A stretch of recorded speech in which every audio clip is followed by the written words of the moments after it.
Alrighty everyone, welcome back. It is now December 21st of 2023, and given that Bob Iger and the rest of the board of directors are going through a lot of issues right now as they prepare for 2024 and beyond, we already know that that year in particular is going to be a very empty one at that.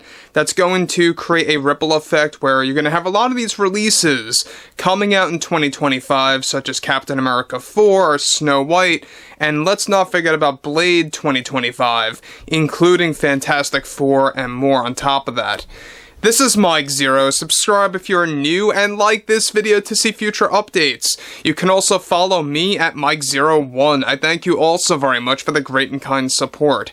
So, Bob Iger, I think that we could all agree here, for the most part, that this guy is very incompetent. In fact, whatever he's doing over at Disney, honestly, is just all deliberate. It is 110% intentional, based on everything that has happened with their strategy of diversity, equity, and inclusion, that I always point this out is heavily flawed and hypocritical in nature, and just flat-out contradictory. Now, when you look at everything related to Iger, we know that there has been a lot of individuals and studios and or organizations on their case. You know, those like Elon Musk /X, and let's not forget about South Park Studios and Paramount. And also, we have the Daily Wire, what they did with Snow White with their movie coming out in 2024. However, what makes everything all the more worse for Disney is exactly what's going on with their overall stance against multiple studios right now, legally so. Let's get into all of this. Now, with Bob Iger and the board actively engaging in the worst decisions set to arrive in 2025, one major development has to do with their legal stance against multiple studios. As it turns out, in a recent crucial update, Iger and the board members have been heavily involved with a legal team where they recently and, of course, reportedly have statistics that have been handed in by their Disney analysts that is about to provide data to studios like Paramount and South Park Studios in their desperate attempt to prove that the South Park event called Panderverse was responsible for roughly a loss of 3 to 5% of Disney Plus subscribers. Now, this gathering of data took Disney analysts roughly 3 weeks to put together, and a remote meeting is about to take place between the higher-ups over at Disney and those at South Park Studios. Those like Trey Parker and Matt Stone, the creators of the event, are also going to be involved in this remote meeting by the end of December. Now, though an exact date was not and has not been penciled in just yet, they are aiming to have both legal teams discuss with each other, along with each of the board members during the last week of December before the new year. This is Disney's desperate attempt to prevent South Park Studios from continuing usage of what they believe are damaging effects through parody and mockery of those like Bob Iger, Kathleen Kennedy, Lucasfilm, and the entire Disney company. Producer Kathleen Kennedy will also be involved, in which Disney aims to be the last and final meeting between themselves and South Park Studios. Now, the studios of Panderverse have already endlessly informed Disney that parody is legal and that there were no damaging effects as a result of the episode, as far as their research went. Additionally, Bob Iger and Kathleen Kennedy are desperately attempting to stop the current plans by Paramount and South Park Studios to continue the story of Panderverse that will indeed double down on mocking Disney and Lucasfilm. This is something that Disney is fully aware of, and it is causing the corporate ladder to remain frightened over what's in store for next year and 2025.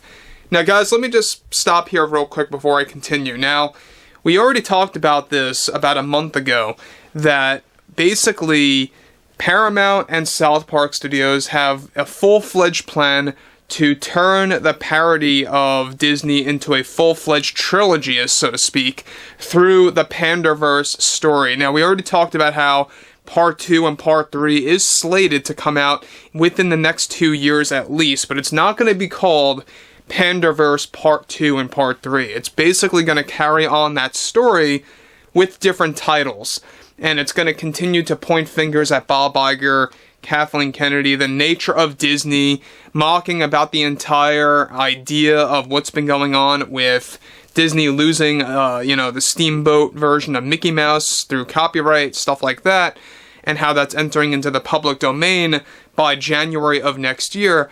So there's a lot of things that Parker and Stone are putting together as far as material goes, to use as comedy, to use as parody against them. And this is the problem that I find with Disney, is that they really have a very thick skull, right? They can't get a lot of logic through their minds, is that they go after many organizations, they go after many studios, and wrongfully so, taking all these legal stances and these legal actions, gathering their legal teams to take, of course, a stance against them.